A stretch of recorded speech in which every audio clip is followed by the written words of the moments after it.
करके लटका भी बोले अद्भुत कला दिखाए भोले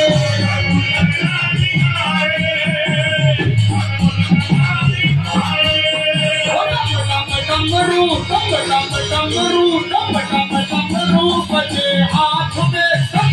डमरू बजे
जरा हाथ ऊपर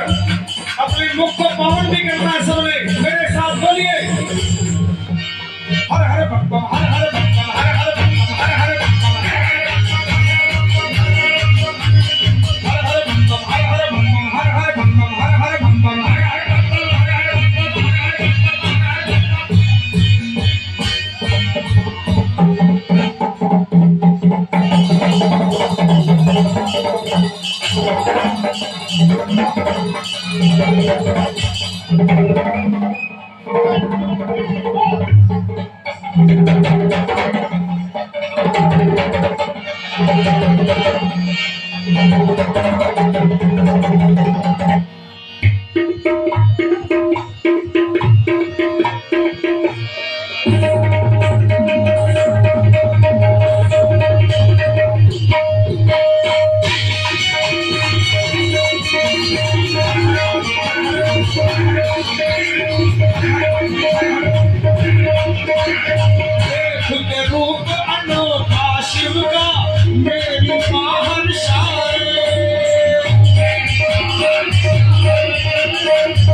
एक बार